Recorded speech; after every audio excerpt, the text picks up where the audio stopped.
¿Y si te dijera que el peor día de mi vida se convirtió en el mejor? Mi nombre es Marta, tengo 74 años y hoy voy a compartir con ustedes una historia que todavía me emociona al contarla.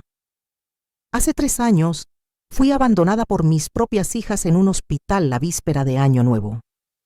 Lo que sucedió después cambió no solo mi vida, sino la de miles de personas.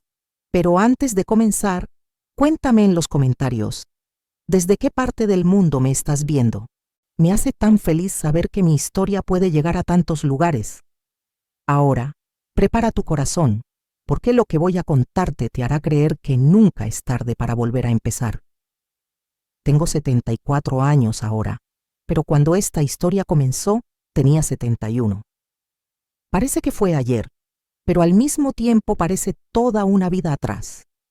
Después de perder a mi Miguel por el cáncer, seguí viviendo sola en nuestro apartamento del centro de la ciudad.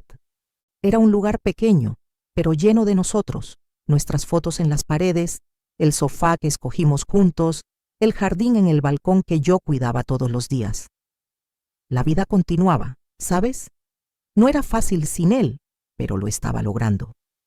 Hasta que empecé a tener esta tos que no se iba. Bronquitis crónica, dijeron los médicos. Nada grave, solo necesitaba tomar unos medicamentos y tener algunos cuidados. Fue ahí cuando mis hijas, Patricia y Daniela, comenzaron con esa conversación. Mamá, no puedes estar sola. Mamá, ¿y si pasa algo por la noche? Mamá, estamos preocupadas. Al principio, confieso que hasta me sentí querida con tanta atención. Qué tonta fui, ¿verdad? Después de meses sin casi verlas, de repente aparecían cada semana. Debí haber sospechado. En la última semana de diciembre, Daniela llegó a mi apartamento con esa cara seria. Mamá, el médico llamó. Quiere hacer unos exámenes más detallados. Te llevaremos al hospital mañana temprano. Ni siquiera sospeché. Arreglé una bolsita con algo de ropa, puse mis medicamentos, tomé la foto de Miguel, esa nuestra de luna de miel, y fui tranquila. Pensé que serían solo unos exámenes y volvería el mismo día. Qué equivocada estaba. Cuando llegamos al hospital, la primera cosa extraña fue que no había recepcionista esperándome. No había papeles de exámenes. Patricia y Daniela conversaron en voz baja con una enfermera en el pasillo, y yo me quedé ahí parada como una idiota, sosteniendo mi bolsita. Después me llevaron a un corredor que yo nunca había visto en ese hospital. Era diferente, más silencioso, más triste. Me pusieron en un cuarto con 2 camas. En la otra cama, una señora dormía haciendo esos ruidos extraños de quien tiene dificultad para respirar. Espera, ¿qué está pasando? Pregunté, mi corazón comenzando a acelerarse. ¿Dónde están los exámenes? Fue ahí cuando Patricia finalmente me miró a los ojos. ¿Y sabes qué vi? Culpa, pero también una frialdad que nunca Weston había visto en mi hija. Mamá, dijo, y su voz estaba diferente, ensayada. Conversamos con los médicos. Necesitas quedarte aquí. Es un centro de cuidados de largo plazo. Ya no puedes estar sola. Sentí como si el piso se hubiera abierto debajo de mis pies. ¿Cómo que sí? Yo no me voy a quedar aquí. Quiero ir a casa. Daniela se acercó, intentando tomar mi mano, pero yo retrocedí. Mamá, por favor, entiende. Es por tu bien. Tienes problemas de salud. Necesitas supervisión. ¡Yo tengo bronquitis!, grité, y hasta la señora en la otra cama se movió. No necesito estar internada por una bronquitis. Ya está todo decidido, dijo Patricia, y en ese momento lo supe. Supe que lo habían planeado todo. ¿Y mi apartamento?, pregunté, mi voz saliendo débil.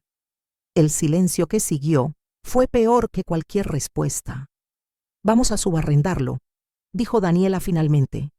Es muy caro mantenerlo vacío, y el dinero ayudará a pagar por aquí. Ustedes no pueden. Es mi apartamento. Patricia suspiró, como si yo fuera la niña caprichosa. En realidad, mamá, cuando papá murió, dejó el apartamento a nombre de él y nuestro también. Fue en el testamento, para proteger a la familia. Mentira. Yo sabía que era mentira. Miguel y yo habíamos conversado sobre eso 1000 veces, pero cuando pedí ver los documentos, dijeron que estaban guardados y los traerían después. Ese después nunca llegó. Se quedaron ahí unos minutos más, diciendo cosas vacías. Vamos a venir a visitarte en Año Nuevo. Ya verás cómo vas a estar mejor aquí. Es por tu bien, mamá. Y entonces se fueron. Simplemente se fueron. Me dejaron ahí, sola, en un cuarto que olía a medicina y tristeza, la víspera de Año Nuevo. Cuando la puerta se cerró detrás de ellas, me senté en esa cama dura e intenté procesar lo que acababa de pasar. Mis propias hijas, las niñas que llevé en mi vientre, que amamanté, que desperté de madrugada cuando estaban enfermas, que defendí de todo y de todos, acababan de descartarme como basura. Lloré. Dios mío, ¿cómo lloré? Lloré hasta no tener más lágrimas, hasta que me dolió la garganta, hasta que mis ojos quedaron hinchados. La enfermera de la noche vino a traerme la cena, una bandeja con comida sin sabor, y me miró con esa lástima que solo empeoraba todo. «Va a mejorar, señora Marta», dijo bajito, pero ambas sabíamos que solo estaba siendo educada. Esa noche, acostada en esa cama extraña, escuchando los ronquidos y gemidos de mi compañera de cuarto, pensé en Miguel. Por primera vez desde que murió, me enojé con él por haberme dejado. Si él estuviera vivo, esto nunca habría pasado. Él nunca lo habría permitido. Fue cuando me acordé del billete. Unos días antes, había ido al mercado a comprar algunas cosas para hacer buñuelos, porque todavía tenía esperanza de pasar el Año Nuevo en mi casa, imagínate. A la salida del mercado, había un vendedor ambulante vendiendo billetes de lotería del sorteo especial de Año Nuevo. «Doña, lleve un billetito, a ver si es su año», dijo con esa sonrisa de vendedor.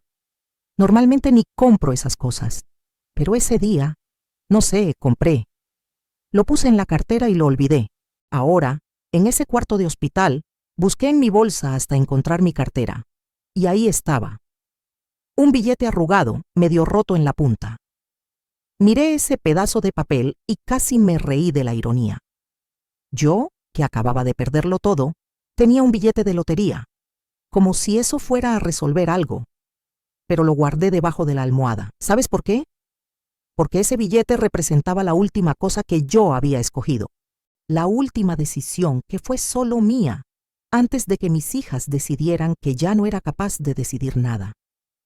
Dormí esa noche pensando en Miguel, pidiéndole que me diera fuerza desde donde estuviera, pidiéndole que me dijera qué hacer, cómo seguir adelante. Pero Miguel ya no podía responderme, y yo estaba sola, completamente sola, o al menos eso pensaba esa noche. Desperté con el ruido de la televisión en la sala de estar común del piso. Era 1 de enero, Año Nuevo. Afuera escuchaba cohetes todavía explotando, gente celebrando, pero yo estaba en un hospital, abandonada, sin futuro. Me arrastré hasta el baño, me lavé la cara y me miré en el espejo. Casi no me reconocí. Tenía los ojos hinchados, rojos, el pelo despeinado. Me veía vieja, derrotada, terminada. «No», me dije en voz baja. «No voy a dejarme morir aquí». Pero honestamente, no sabía qué hacer. No tenía dinero guardado. Todo estaba en el apartamento que mis hijas ahora controlaban. No tenía a dónde ir. No tenía a nadie. Salí del cuarto intentando parecer menos miserable de lo que me sentía. En la sala común, varios pacientes estaban viendo la televisión, un programa especial de Año Nuevo. Me senté en una silla cerca de la ventana, mirando hacia afuera sin realmente ver nada. Solo quería estar en cualquier lugar que no fuera ese cuarto claustrofóbico. Y entonces escuché al presentador de televisión decir algo que hizo que mi corazón se detuviera. Y ahora, el momento que todos estaban esperando, los números ganadores del sorteo especial de Año Nuevo de la Lotería Nacional. Casi por instinto, llevé mi mano al bolsillo de mi bata. El billete todavía estaba ahí, donde lo había guardado esa mañana. Lo saqué con manos temblorosas y miré la pantalla. Primer número, 07, miré mi billete, 07, coincidencia. Segundo número, 23, también lo tenía. Mi respiración se aceleró. Tercer número, 41, Dios mío. Cuarto número, 58, no puede ser. Quinto número, 62, mis manos empezaron a temblar tanto que casi dejé caer el billete. Y el último número, 89, miré el billete, miré la pantalla. Volví a mirar el billete. Todos los números coincidían. Todos.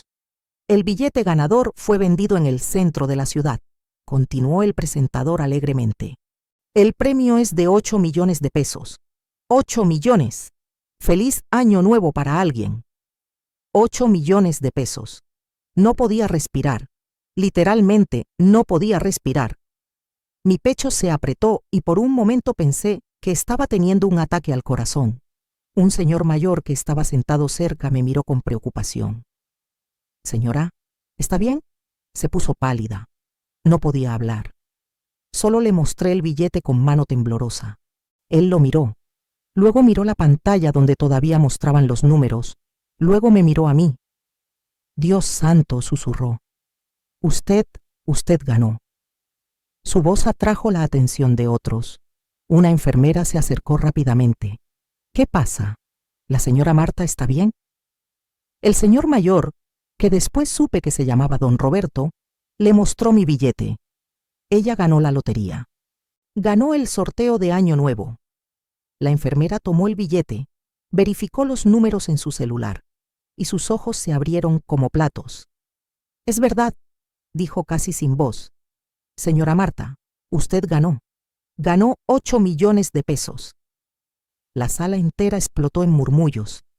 Algunos pacientes se acercaron, otros llamaron a más enfermeras. En minutos, había una pequeña multitud alrededor mío. Y yo solo podía pensar una cosa. Mis hijas. Mis malditas hijas me abandonaron aquí ayer. Y hoy gané la lotería. La ironía era tan perfecta, tan absolutamente perfecta, que empecé a reír. Una risa que salió desde lo más profundo de mi ser. Reía y lloraba al mismo tiempo, y todos me miraban como si me hubiera vuelto loca. Quizás me había vuelto loca. O quizás acababa de recuperar la cordura. Necesitamos proteger esto, dijo don Roberto con urgencia. Y necesita contactar a la lotería de inmediato. No puede quedarse con ese billete aquí sin seguridad. Una de las enfermeras, una joven llamada Carolina que siempre me había tratado con amabilidad, tomó mi mano. Señora Marta, voy a llamar al administrador del hospital. Necesitamos hacer esto bien.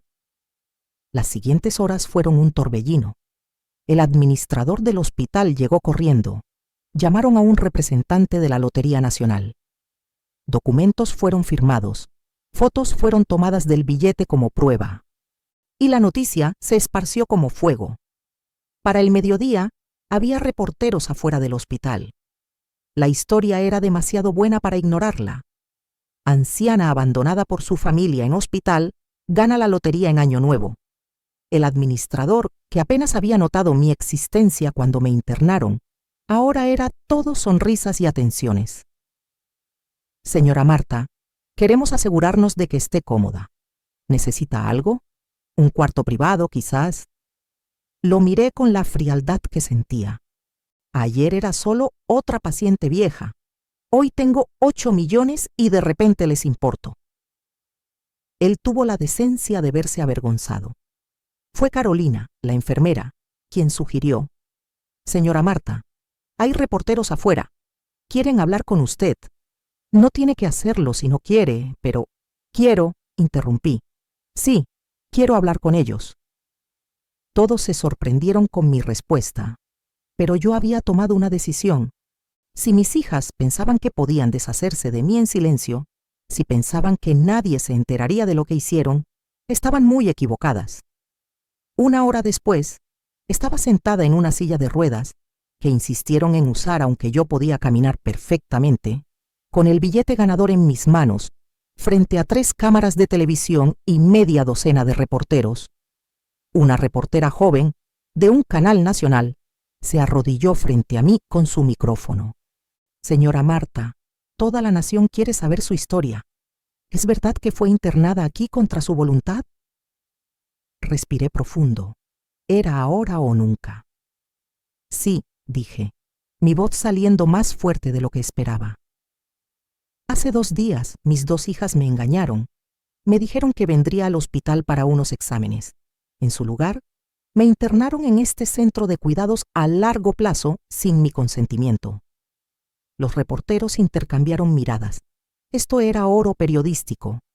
Me dijeron que no podía cuidarme sola, que era por mi bien. Tomaron control de mi apartamento, donde viví 30 años con mi difunto esposo, diciendo que lo subarrendarían para pagar por mi cuidado aquí.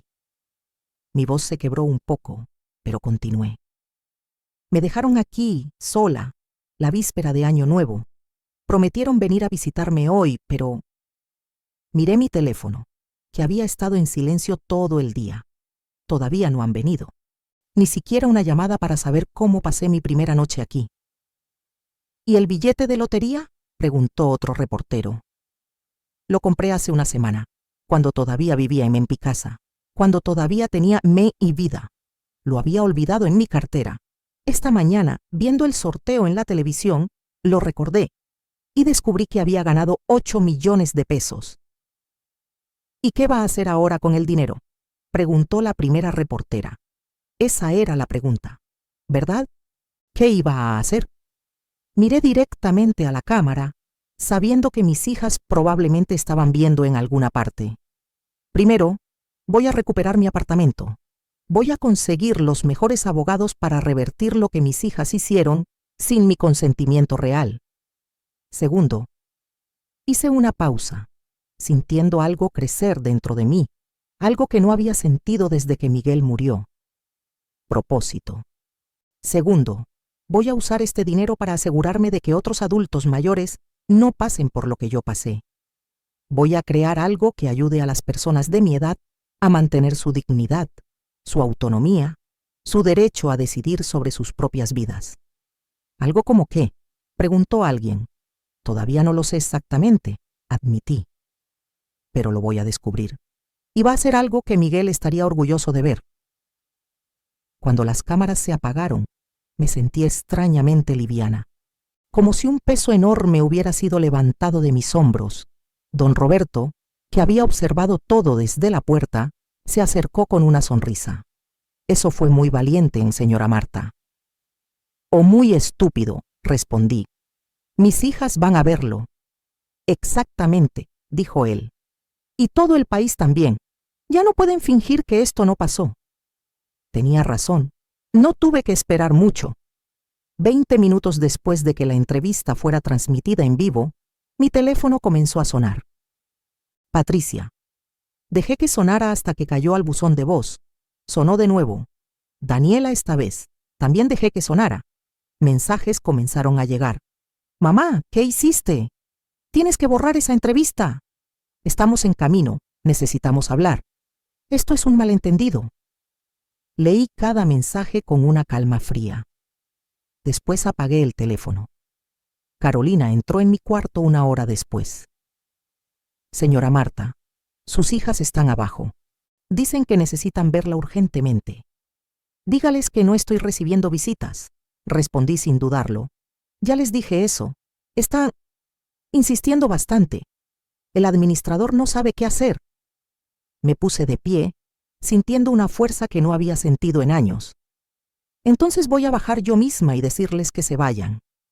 Don Roberto, que se había convertido en mi guardián autodesignado, me acompañó. Cuando llegamos al lobby, ahí estaban Patricia y Daniela. Se veían. Desesperadas, despeinadas, asustadas. Bueno, mamá. Patricia corrió hacia mí, pero don Roberto se interpuso. La señora Marta no quiere ser tocada, dijo firmemente. Patricia se detuvo, su rostro rojo. Mamá, por favor, ¿qué fue esa entrevista? Hiciste que pareciera como si te hubiéramos abandonado. Me abandonaron. Dije simplemente. Era por tu bien, insistió Daniela. Tienes problemas de salud. No podemos estar vigilándote las 24 horas. Nadie les pidió que lo hicieran. Lo que pidió fue que me dejaran vivir mi vida en mi casa. Sobre eso, Patricia trató de sonar conciliadora. Podemos arreglarlo. Puedes volver a casa. Esto fue todo un error. ¿Un error? Casi me reí. Ah, déjame adivinar. Vieron la entrevista. Vieron que gané la lotería. Y ahora, de repente, quieren que vuelva a casa. El silencio que siguió lo dijo todo. Mamá, somos familia, dijo Daniela, lágrimas en sus ojos. Podemos superar esto. Familia, repetí la palabra como si fuera veneno. La familia no engaña, la familia no abandona, la familia no miente sobre testamentos y se roba apartamentos. No nos robamos nada, protestó Patricia. Entonces muéstrenme los documentos. Ahora. Muéstrenme el testamento que dice que el apartamento también está a su nombre.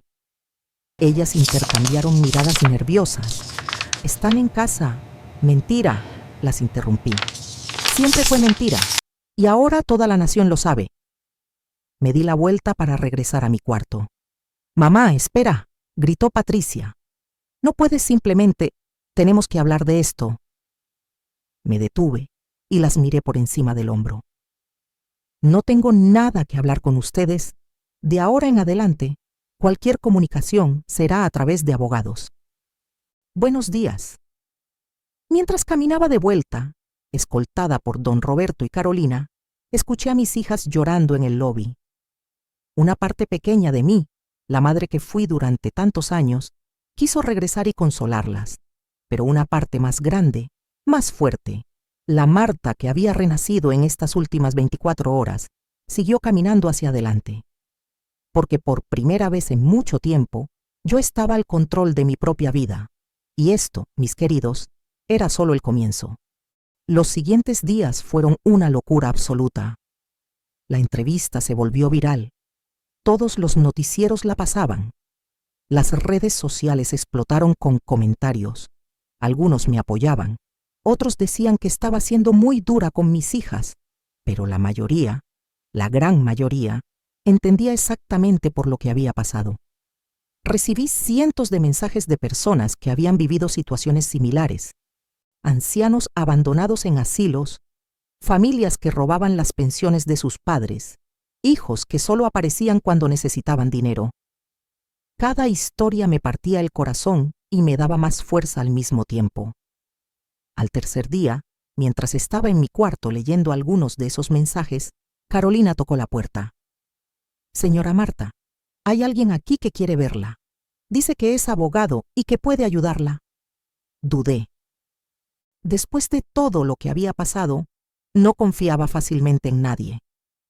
¿Cómo se llama? Licenciado Rodrigo Montoya. Dice que vio su entrevista y que casos como el suyo son su especialidad. Decidí recibirlo. ¿Qué tenía que perder? El licenciado Montoya era un hombre de unos 50 años, bien vestido pero no ostentoso, con ojos amables que me recordaron a Miguel. Señora Marta, dijo estrechando mi mano con respeto. Vi su entrevista y quedé indignado. Lo que le hicieron sus hijas es legal y moralmente inaceptable. Me senté invitándolo a hacer lo mismo. ¿Y puede hacer algo al respecto? Absolutamente, respondió con confianza. Lo que sus hijas hicieron tiene varios nombres legales: fraude, abuso de confianza, apropiación indebida. Si usted nunca firmó documentos transfiriendo la propiedad voluntariamente, y puedo ver que no lo hizo, tenemos un caso sólido. Por primera vez en días, sentí esperanza real. ¿Cuánto tiempo tomaría? Con la publicidad que su caso ha generado y las evidencias claras, podríamos tener una resolución en semanas, no meses. Los jueces tienden a actuar rápido cuando hay abuso de ancianos involucrado, especialmente con casos de alto perfil. Hablamos durante más de una hora. Me explicó cada paso del proceso, cada derecho que tenía, cada opción disponible. Hay algo más, dijo antes de irse. He estado pensando en lo que dijo en la entrevista, sobre ayudar a otros adultos mayores. Si está interesada, me gustaría ayudarlas a estructurar eso legalmente, sin costo. Considérelo mi contribución a la causa. Miré a este hombre que acababa de conocer y que estaba ofreciendo ayudarme desinteresadamente. ¿Por qué?, pregunté. ¿Por qué me ayudaría gratis? Él sonrió tristemente, porque mi madre pasó por algo similar antes de morir, y yo no pude hacer nada a tiempo. Pero puedo hacer algo por usted y por todos los que vendrán después. Ese día, el licenciado Montoya se convirtió en algo más que mi abogado. Se convirtió en mi aliado. A la semana siguiente, mientras los procesos legales avanzaban, recibí otra visita inesperada. Una mujer elegante de unos 60 años, bien vestida, con una energía que llenaba la habitación. Señora Marta, dijo con una sonrisa cálida. Mi nombre es Elena Ruiz. Soy directora de una fundación de derechos de los adultos mayores. ¿Podemos hablar? Elena me contó sobre su organización, sobre el trabajo que hacían, sobre los miles de casos de abuso que veían cada año. Su historia, señora Marta, ha tocado un nervio en este país. La gente está despertando a una realidad que siempre existió pero que nadie quería ver. Los adultos mayores son invisibles hasta que dejan de serlo. ¿Y qué propone?, pregunté sintiendo que esto iba a algún lado importante. Trabajar juntas, respondió sin dudarlo. Usted tiene los recursos, la historia, la plataforma. Nosotros tenemos la experiencia, la estructura, el conocimiento. Juntas podríamos crear algo revolucionario. ¿Cómo qué? Elena se inclinó hacia adelante, sus ojos brillando con pasión. Centros de dignidad para adultos mayores. No asilos tradicionales donde la gente va a esperar la muerte, sino lugares donde puedan vivir con autonomía, propósito, comunidad, donde puedan tomar sus propias decisiones, mantener su independencia, pero tener apoyo cuando lo necesiten. Mi corazón comenzó a latir más rápido. Esto era exactamente lo que había estado sintiendo, pero no había podido articular. Además, continuó Elena, un centro legal gratuito para adultos mayores víctimas de abuso familiar. Capacitación para familias que quieren cuidar bien a sus padres, pero no saben cómo. Programas de empoderamiento para que los ancianos conozcan sus derechos. Sí, dije, sorprendiéndome a mí misma con lo rápido que respondí. Sí, hagámoslo. Elena sonrió. Hay algo más que debería saber. Después de su entrevista, docenas de empresas y personas han llamado queriendo donar a su causa. Usted no solo tiene 8 millones, señora Marta. Ya tiene casi el doble en promesas de donaciones. Me quedé sin palabras. La gente cree en usted, dijo Elena suavemente. Creen en su historia y quieren ser parte de la solución. En las semanas siguientes, mi vida se transformó completamente. El licenciado Montoya logró una orden judicial que me devolvió el control inmediato de mi apartamento. Mis hijas fueron obligadas a entregar las llaves y cualquier documento que tuvieran. No aparecieron personalmente. Solo enviaron todo por mensajería con una nota breve. Lo sentimos. 2 palabras. Después de todo lo que hicieron, 2 palabras. Cuando finalmente pude regresar a mi apartamento, me quedé en la puerta por un largo momento antes de entrar. Don Roberto, que se había convertido en mi compañero constante, puso su mano en mi hombro. ¿Está lista?, preguntó gentilmente. No lo sé, admití. Es como volver a un lugar que ya no existe. O como reclamar un lugar que siempre fue suyo, respondió sabiamente. Abrí la puerta. El apartamento estaba exactamente como lo dejé, pero al mismo tiempo todo se sentía diferente. Las fotos de Miguel todavía estaban en las paredes. Mis plantas en el balcón estaban muertas por la falta de cuidado. La taza de café que había dejado en el fregadero esa mañana fatal todavía estaba ahí. Me senté en el sofá y lloré. Pero esta vez no eran lágrimas de tristeza. Eran lágrimas de liberación. Estoy en casa, Miguel, susurré. Y tengo tanto que contarte. Esa noche, sola en mi apartamento por primera vez en semanas, no me sentí asustada. Me sentí poderosa. Había enfrentado lo peor que la vida podía lanzarme y había sobrevivido. Más que eso, había encontrado un propósito. Al día siguiente comenzó el verdadero trabajo. Elena, el licenciado Montoya, don Roberto, que resultó ser un ingeniero retirado con experiencia en construcción, y yo nos reunimos en mi sala para planear. Primero necesitamos un lugar, dijo don Roberto, siempre práctico. Un edificio que podamos convertir en el primer centro de dignidad. Conozco un lugar, dijo Elena. Un antiguo hotel que cerró hace 2 años. Tiene 50 habitaciones, espacios comunes, jardines. La ubicación es perfecta. Y el dueño está desesperado por vender. ¿Cuánto?, pregunté. Elena mencionó una cifra. Era alta, pero estaba dentro de lo que podía pagar. Voy a verlo mañana, decidí, y si es lo que necesitamos, lo compro. El edificio era perfecto. Un poco descuidado, sí, pero con buena estructura. Podía visualizar exactamente cómo se vería transformado. Lo compré en efectivo 1 semana después. Luego comenzaron las renovaciones. Don Roberto supervisaba la construcción, asegurándose de que cada habitación tuviera privacidad, pero también características de seguridad.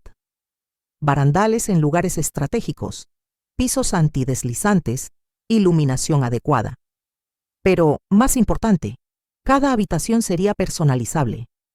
Los residentes podrían traer sus propios muebles, decorar a su gusto, tener sus propias llaves, porque esto no era una prisión disfrazada de cuidado, era un hogar. Elena trabajaba en los programas. Clases de arte, jardinería, computación, grupos de discusión sobre derechos legales, talleres para familias sobre cómo cuidar respetuosamente a sus padres mayores. Queremos prevenir casos como el suyo, me explicó. No todas las familias son maliciosas. Muchas simplemente no saben cómo manejar el envejecimiento de sus padres. 3 meses después de ganar la lotería, estábamos listos para la inauguración del primer centro de dignidad Marta Esperanza. Sí, lo nombraron como yo. Intenté protestar, pero Elena fue inflexible. Su nombre representa esperanza, Marta. Representa que nunca es tarde para recuperar tu vida. Eso es lo que este lugar necesita representar. La inauguración fue un evento enorme. Prensa de todo el país, autoridades locales, docenas de adultos mayores y sus familias interesadas en el programa. Y, para mi sorpresa, Patricia y Daniela. Las vi al final del evento, paradas lejos de la multitud, observando. No se acercaron, no intentaron hablar conmigo, solo observaban. Don Roberto notó mi mirada. ¿Quiere que las haga irse? Lo pensé por un momento.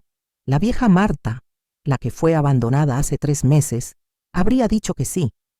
Pero la nueva Marta, la que había construido todo esto de las cenizas de su traición, sentía algo diferente. No, dije finalmente. Déjalas observar. Déjalas ver lo que construí sin ellas. Lo que surgió precisamente porque me abandonaron. Al final del evento, cuando la mayoría de la gente se había ido, Patricia finalmente se acercó. Daniela se quedó atrás, como si tuviera miedo. Mamá, Patricia comenzó, su voz temblorosa. Lo que construiste aquí es extraordinario. Gracias, respondí manteniéndome neutral. Nos gustaría, tartamudeó, luchando por encontrar las palabras. ¿Hay alguna forma en que podamos ayudar? ¿Hacer trabajo voluntario quizás? No por ti, sino porque deberíamos, porque necesitamos entender. Miré a mi hija. Realmente la miré. Vi arrepentimiento genuino ahí, pero también vi algo más. Vergüenza. El peso de lo que habían hecho finalmente las estaba alcanzando. El coordinador de voluntarios está adentro, dije finalmente. Hablen con él. Si están dispuestas a hacer el trabajo real, a estar en las trincheras con la gente que abandonaron, entonces tal vez, solo tal vez, podamos empezar a sanar. Patricia asintió, lágrimas corriendo por su rostro.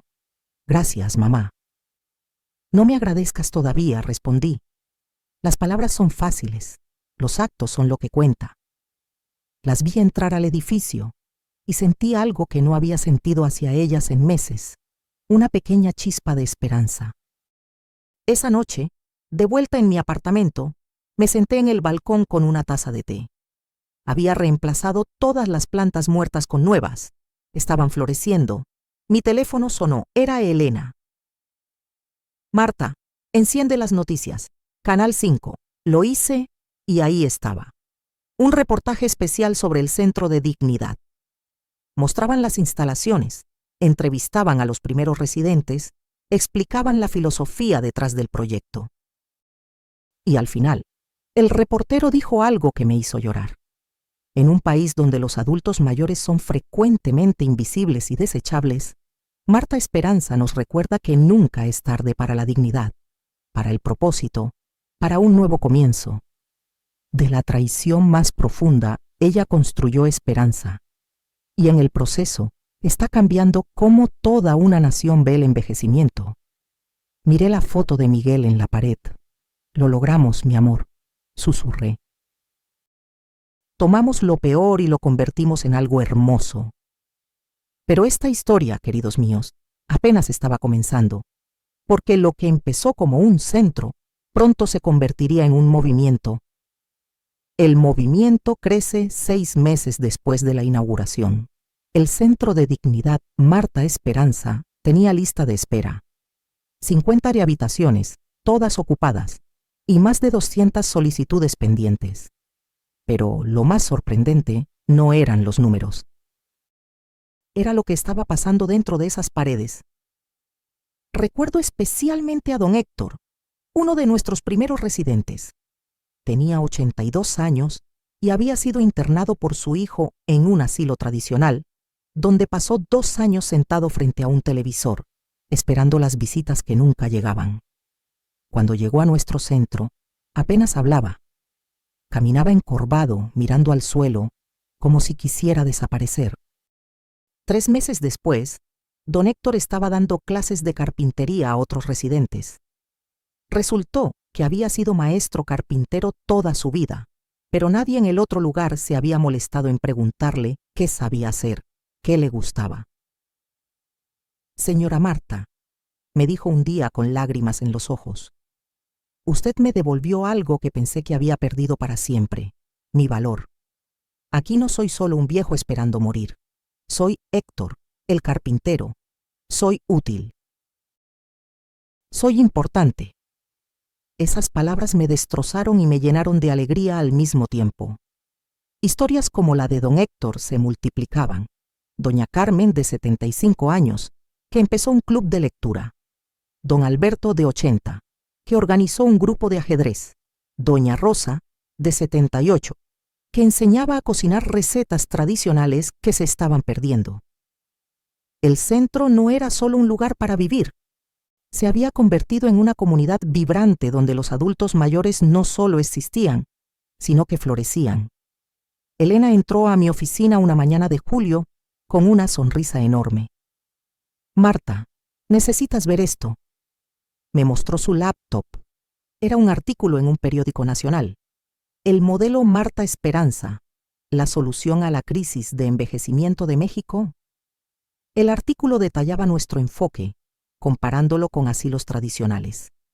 Mencionaba las listas de espera, el impacto psicológico positivo en los residentes, el modelo de autosostenibilidad que habíamos desarrollado. Y esto es solo el principio, dijo Elena. 3 gobiernos estatales han contactado preguntando cómo pueden replicar el modelo. ¿3 estados? Repetía atónita. Y 2 universidades quieren estudiar nuestro programa. Y hay una fundación internacional que quiere financiar la expansión. Me senté pesadamente en mi silla. Todo esto había crecido tanto, tan rápido. Elena, yo solo quería, no sé, ayudar así a algunas personas, hacer algo bueno con el dinero. Ella se sentó frente a mí, tomando mis manos. Marta, lo que empezaste es más grande que tú o que yo. Tocaste algo fundamental. Millones de personas en este país tienen padres, abuelos, que están envejeciendo, y todos tienen miedo de lo que viene. Tú les mostraste que hay otra manera. Ese día tomamos una decisión: expandir. Con las donaciones que seguían llegando y el apoyo de la Fundación Internacional, abrimos 3 centros más en los siguientes 6 meses. Uno en Guadalajara, otro en Monterrey y un tercero en Puebla. Pero también hicimos algo más importante. Creamos la Academia Marta Esperanza. Fue idea del licenciado Montoya. No podemos estar en todos lados, Marta, pero podemos enseñar a otros cómo hacerlo bien. La academia ofrecía capacitación gratuita para familias, cuidadores, personal de asilos, trabajadores sociales. Les enseñábamos no solo las habilidades prácticas de cuidado, sino algo más fundamental: cómo preservar la dignidad. Don Roberto diseñó todo el programa de seguridad y accesibilidad. Elena desarrolló los talleres de empoderamiento. Yo contaba mi historia, una y otra vez. A cada nueva clase, compartía cómo había sido abandonada, cómo me sentí, qué necesité en ese momento oscuro. Ustedes no están cuidando cuerpos, les decía. Están cuidando personas, personas con historias, con sueños, con derechos. Nunca olviden eso. Las clases siempre terminaban con gente llorando, pero también con gente transformada. Mientras todo esto pasaba, Patricia y Daniela habían seguido como voluntarias. Al principio las vi con desconfianza. Esperaba que se cansaran, que desaparecieran después de unas semanas. No lo hicieron. Venían 3 veces por semana, todas las semanas. Daniela trabajaba en el jardín con los residentes, ensuciándose las manos plantando flores. Patricia ayudaba con las terapias físicas, usando sus conocimientos de enfermería que yo ni sabía que tenía. Las observaba desde lejos, viendo cómo interactuaban con los ancianos, cómo escuchaban sus historias, cómo las vi llorar un día cuando don Manuel, uno de nuestros residentes, les contó cómo su familia lo había abandonado. Después de 6 meses, Patricia pidió hablar conmigo formalmente. Nos sentamos en el jardín del centro, en un banco bajo un árbol de jacaranda. Mamá, comenzó, mirando sus manos. Necesito decirte algo. Estos meses aquí han sido los más difíciles y los más importantes de mi vida. No dije nada, solo esperé. Cada persona que conozco aquí, cada historia que escucho, es como un espejo de lo que te hice, y me destruye, me destroza por dentro. Su voz se quebró. Conocí a doña Lucía la semana pasada. ¿La has conocido? Asentí. Doña Lucía había llegado hacía poco, traída por su hijo que la había mantenido encerrada en su casa por 2 años, diciéndole que estaba demasiado frágil para salir. Estaba ayudándola a plantar rosas, continuó Patricia, y me dijo: «Mija, es que mi hijo pensaba que me estaba cuidando, pero me estaba enterrando viva, y yo me di cuenta que eso fue exactamente lo que te hicimos». Las lágrimas corrían libremente por su rostro ahora. Pensamos que sabíamos lo que era mejor para ti. Pensamos que estábamos siendo buenos hijos responsables. Pero la verdad, mamá, la verdad que he tenido que enfrentar aquí es que fue más fácil meterte en un hospital que tomarnos el tiempo de realmente cuidarte, que escucharte, que respetar lo que tú querías. Sentí mi propia garganta apretarse. Y lo peor, continuó, es que nos convencimos de que era por tu bien, cuando en realidad era por nuestra conveniencia. Tu apartamento, el dinero, sí, eso era parte. Pero más que eso, no queríamos la responsabilidad. No queríamos molestarnos. Finalmente me miró a los ojos. No espero que me perdones, mamá. No merezco perdón. Pero necesitaba que supieras que lo entiendo ahora. Realmente lo entiendo. Y voy a pasar el resto de mi vida intentando ser mejor. No para ganar tu perdón, sino porque es lo correcto. El silencio entre nosotras se extendió, lleno de todo lo no dicho durante meses. ¿Sabes qué es lo más extraño? Dije finalmente. Si no me hubieran abandonado, nada de esto existiría. Este centro, estos programas, las vidas que hemos cambiado. Nada. Patricia se veía confundida. No te estoy diciendo que esté agradecida por lo que hicieron, aclaré rápidamente. Lo que hicieron fue imperdonable, pero la vida tiene esta manera extraña de tomar lo peor y transformarlo en algo necesario. ¿Eso significa? Patricia preguntó tímidamente. No significa que todo está bien, dije firmemente. No significa que olvidé, pero significa que estoy viendo que ustedes están tratando, realmente tratando. Y eso es un comienzo. Patricia asintió, limpiándose las lágrimas. Hay algo más, dijo. Daniela y yo hemos estado hablando. Queremos hacer más que solo voluntariado. Queremos capacitarnos formalmente. Daniela quiere estudiar gerontología. Y yo quiero especializarme en cuidados geriátricos. Me sorprendió. Eso es, años de estudio. Lo sé, respondió. Pero si vamos a hacer esto, si vamos a dedicar nuestras vidas a enmendar lo que hicimos, queremos hacerlo bien. Queremos ser útiles realmente, no solo caras haciendo labor social. Por primera vez en meses, sentí algo parecido al orgullo maternal hacia mis hijas. Entonces háganlo, dije. Y cuando se gradúen, si todavía quieren, habrá lugar para ustedes aquí. No por ser mis hijas, sino porque habrán ganado ese lugar. Esa conversación marcó un punto de inflexión. No fue perdón instantáneo, no fue todo olvidado, pero fue el comienzo de algo nuevo entre nosotras. El primer aniversario del Centro de Dignidad Marta Esperanza fue una celebración enorme.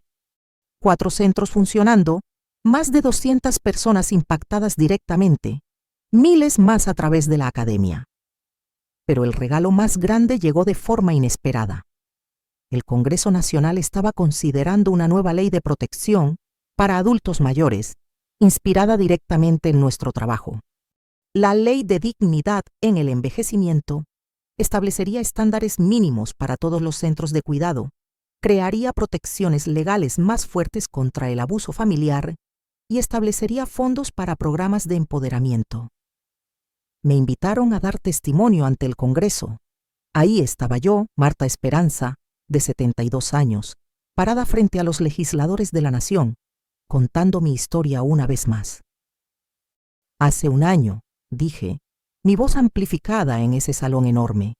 Era invisible, era descartable, era una carga. Y cuando me atreví a resistir, cuando me atreví a decir que merecía mejor, fui silenciada, engañada, abandonada. Hice una pausa, mirando los rostros que me observaban. Pero yo tuve suerte. Tuve un golpe de fortuna literal que me dio los recursos para luchar. Pero ¿qué pasa con los millones que no tienen esa suerte? ¿Qué pasa con los ancianos que son abusados en silencio, que son robados, que son descartados y que no tienen voz, no tienen recursos, no tienen esperanza? Vi a algunos legisladores limpiarse los ojos discretamente. Esta ley PAN, continué, no es solo sobre regulaciones y fondos, es sobre enviar un mensaje como nación. Nuestros mayores importan. Sus vidas tienen valor. Su dignidad es innegociable. Y cuando alguien intenta quitársela, habrá consecuencias. La ley pasó 3 meses después por unanimidad. En la ceremonia de firma, el presidente me invitó a estar presente. Cuando firmó el documento, me entregó la pluma. Esto es suyo, señora Marta. Sin usted, esta ley no existiría. Sostuve esa pluma, ese simple instrumento que ahora representaba protección para millones, y pensé en todo el camino recorrido, de abandonada a activista, de víctima a visionaria, derrota a reconstruida. Esa noche, en mi apartamento, coloqué la pluma en un marco junto a la foto de Miguel. Mira lo que hicimos, mi amor, le dije a su imagen. Mira cómo tomamos la traición más grande y la convertimos en esperanza para tantos. Y juro que, en la quietud de esa noche, sentí su presencia, su orgullo, su amor. Don Roberto me llamó minutos después. Marta, enciende las noticias. Lo hice y ahí estaba. Un especial de 2 horas sobre el movimiento de dignidad para adultos mayores que habíamos comenzado. Mostraban los centros, entrevistaban a residentes, explicaban cómo todo había empezado. Y al final, algo que me hizo llorar. 20 estados ya estaban trabajando para abrir sus propios centros de dignidad. 30 universidades habían incorporado nuestro modelo en sus programas de gerontología. Y más de 10 países latinoamericanos habían contactado para aprender de nuestra experiencia. Lo que comenzó con un billete de lotería y un corazón roto, se había convertido en un movimiento internacional. Pero para mí, el momento más significativo llegó una semana después. Ese momento llegó un martes por la tarde, casi 2 años después de todo lo que había pasado. Estaba en mi oficina del centro principal, revisando propuestas para abrir 2 nuevos centros en Oaxaca y Veracruz, cuando Carolina, que ahora era nuestra directora de operaciones, tocó la puerta. Marta, hay alguien aquí que necesita hablar contigo urgentemente. Es sobre doña Lucía. Doña Lucía, la señora que había tocado tan profundamente a Patricia meses atrás. ¿Qué pasó?, pregunté, sintiendo un nudo en el estómago. Su hijo está aquí. ¿Y está? Bueno, es mejor que vengas. Bajé rápidamente a la sala de visitas. Ahí estaba un hombre de unos 40 y tantos años, llorando desconsoladamente. Patricia estaba con él, sosteniéndole la mano. Señora Marta, el hombre se puso de pie cuando me vio. Necesito disculparme con mi madre, pero ella no me quiere ver. Señor, comencé. Jorge, dijo. Jorge Salinas. Señor Jorge, siéntese por favor. Nos sentamos todos. Jorge se veía destrozado. He seguido su historia, señora Marta. Vi el documental, leí los artículos, y cada vez que veía algo sobre usted, pensaba en mi mamá. En lo que le hice, sus manos temblaban. Pensé que la estaba protegiendo. ¿Sabe? Mamá tuvo una caída hace 3 años. Nada grave, pero me asusté. Así que decidí que era mejor que se quedara en casa, donde estaba segura. Contraté a una señora para que la cuidara. Pensé que estaba siendo un buen hijo, pero lo animé a continuar. Pero lo que realmente hice fue encerrarla. No la dejaba salir, ni siquiera al jardín. Decía que podía caerse de nuevo. Poco a poco, dejé de visitarla tanto. Estaba ocupado con el trabajo, con mi familia. Y la señora que cuidaba a mamá era buena, así que pensé que todo estaba bien. Patricia apretó su mano, y vi lágrimas en sus ojos también, hasta que vi su historia, señora Marta, y algo hizo clic. Fui a ver a mamá y la encontré sentada junto a la ventana, solo mirando afuera. Me dijo, «Mijo, llevo 2 años viendo la vida pasar por esta ventana. Ya no sé para qué estoy viva». Jorge sollozó. La traje aquí hace 3 meses, y he visto cómo ha renacido. Está tomando clases de pintura, tiene amigas, está viva de nuevo. Pero cuando trato de visitarla, de hablar con ella, me dice que es demasiado tarde, que perdí mi oportunidad. Miré a Patricia, que tenía esa expresión que conocía bien, la expresión de alguien viendo su propio dolor reflejado en otro. ¿Y qué quiere que haga yo?, pregunté a Jorge. No lo sé, admitió. Hablar con ella, explicarle que lo siento, que daría cualquier cosa por retroceder el tiempo. Suspiré profundamente. Esta conversación se sentía demasiado familiar. Señor Jorge, voy a ser honesta con usted. No puedo hacer que su madre lo perdone. El perdón no funciona así. No es algo que se puede forzar o apurar. Vi la desesperación en su rostro. Pero continué. Le voy a decir lo mismo que les dije a mis hijas. Las palabras son vacías. Los actos son lo que cuenta.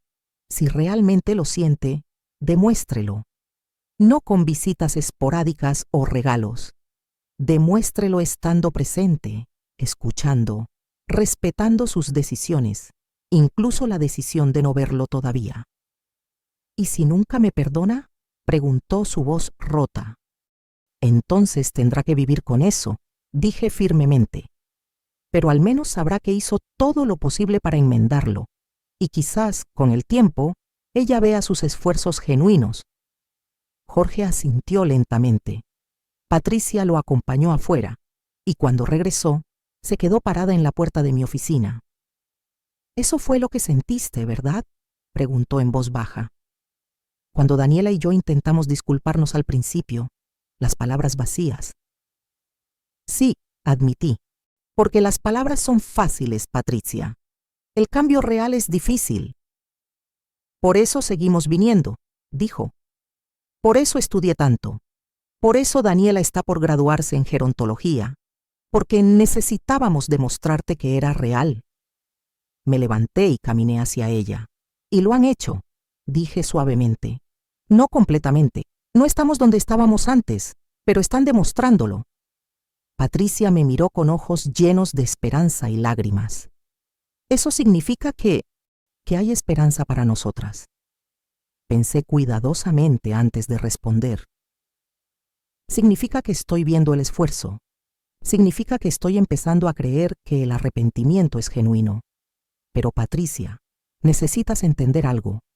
Nunca volveremos a ser lo que éramos antes.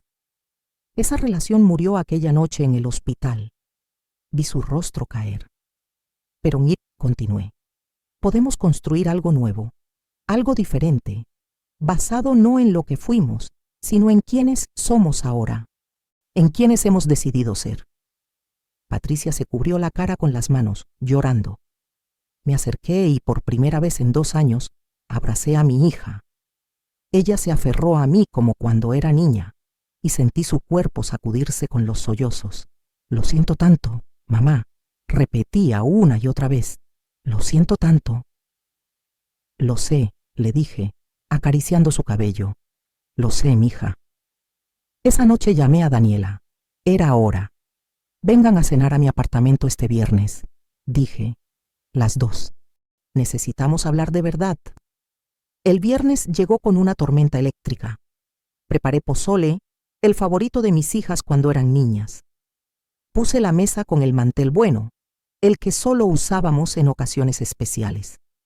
Cuando llegaron, empapadas por la lluvia, las recibí con toallas y ropa seca. «Gracias por venir», dije. Cenamos en un silencio cómodo al principio, luego comenzamos a hablar de cosas triviales.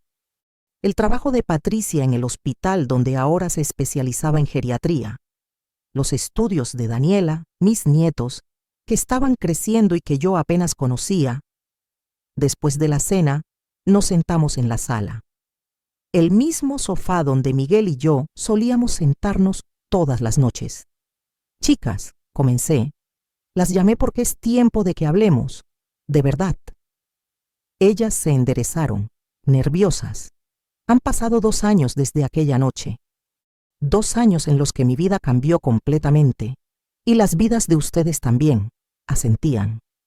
He pensado mucho sobre el perdón, continué, sobre qué significa realmente, y me he dado cuenta de algo.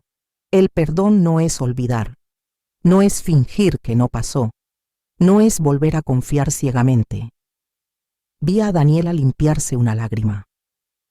El perdón, dije lentamente, es soltar el veneno.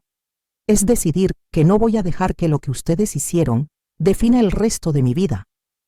Es elegir construir hacia adelante en lugar de quedarme atrapada en el pasado. Patricia se inclinó hacia adelante. Eso significa que las perdono, dije, y sentí un peso enorme levantarse de mis hombros al decir esas palabras. No porque lo merezcan, no porque fue fácil, sino porque me estoy eligiendo a mí misma, estoy eligiendo la paz. Ambas comenzaron a llorar. Pero continué firmemente. El perdón no significa que todo vuelve a ser como antes. Significa que estoy dispuesta a intentar construir algo nuevo con ustedes. Algo basado en respeto mutuo, en honestidad, en límites claros. Lo que sea, dijo Daniela rápidamente. Haremos lo que sea, mamá. Entonces, aquí están mis términos, dije. Primero, honestidad completa, siempre, sobre todo. Segundo, respeto por mi autonomía. Yo tomo mis propias decisiones sobre mi vida, mi salud, mi dinero, siempre. Tercero, presencia genuina, no por obligación, sino porque realmente quieren estar en mi vida. Sí, dijeron ambas al unísono. Y cuarto, dije, sintiendo mi voz quebrarse un poco, paciencia, porque va a tomar tiempo. Va a haber momentos en que sea difícil para mí confiar. Momentos en que recuerde y duela. Y necesito que entiendan eso. Patricia se arrodilló frente a mí, tomando mis manos. Mamá, te prometo que haremos todo eso. Te lo prometemos. ¿Verdad, Daniela? Daniela se unió a nosotras, arrodillándose también. Toda la vida, su mamá. Pasaremos el resto de nuestras vidas demostrándote que lo decimos en serio. Las abracé a ambas y lloramos juntas. Lloramos por lo que se perdió, por el dolor causado, pero también por la posibilidad de lo que podría ser. Los meses siguientes fueron de reconstrucción lenta pero real. Patricia y Daniela venían a cenar cada semana. No perdían una sola cena. Me llamaban, no solo cuando necesitaban algo, sino solo para saber cómo estaba. Y lentamente conocí a mis nietos de nuevo. Luis, que ahora estudiaba medicina inspirado por mi historia. Julia, que trabajaba en políticas públicas enfocadas en adultos mayores. Un día, Luis vino a visitarme solo. Abuela, dijo, quiero que sepas algo. Lo que mamá y tía Daniela hicieron, nosotros no sabíamos. Éramos jóvenes, sí, pero deberíamos haber preguntado más. Deberíamos haber insistido en verte. Eras un niño, mijo, le dije. Tenía 15 años, respondió. Era suficientemente mayor para saber que algo no estaba bien, pero era más fácil creer lo que nos decían que cuestionar. Me recordó tanto a su abuelo Miguel en ese momento.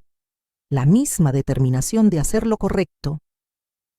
Lo que quiero decir, continuó, es que he aprendido de esto, de todo. Voy a ser el tipo de doctor que ve a las personas, no solo los síntomas. Y voy a ser el tipo de nieto, y algún día el tipo de hijo, que nunca hace lo que ellas hicieron. Lo abracé fuertemente. Tu abuelo estaría tan orgulloso de ti. 3 años después de aquella noche fatídica, el movimiento Marta Esperanza había crecido más allá de mis sueños más salvajes.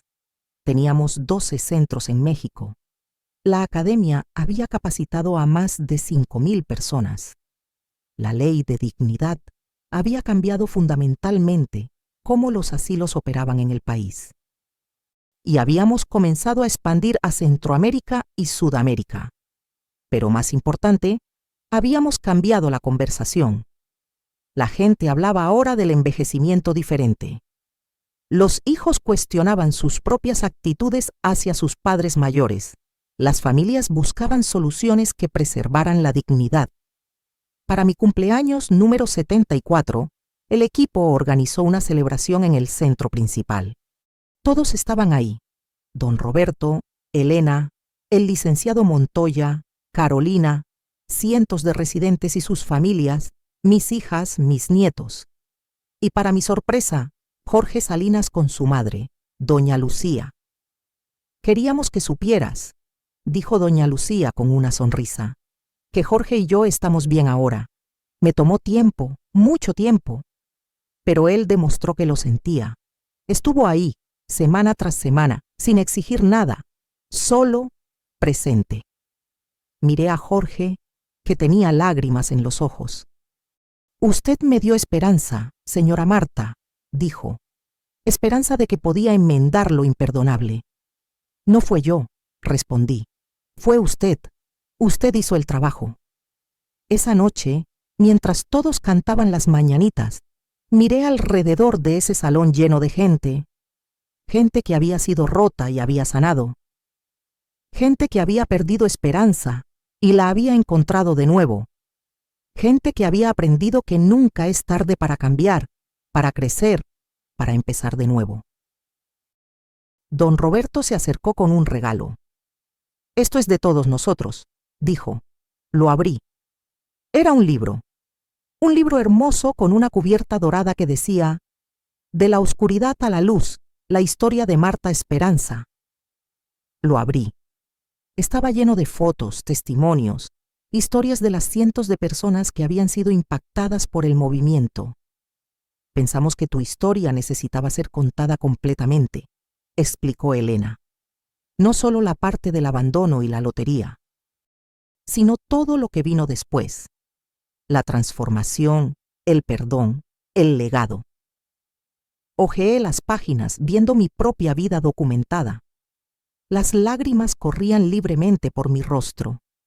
En la última página había una foto de Miguel y yo en nuestra luna de miel, jóvenes y llenos de esperanza. Y debajo, unas palabras. Para Miguel, que me enseñó a amar. Para mis hijas, que me enseñaron a perdonar. Para don Roberto, Elena y todos los que creyeron. Y para cada persona mayor que alguna vez se sintió invisible, ustedes importan.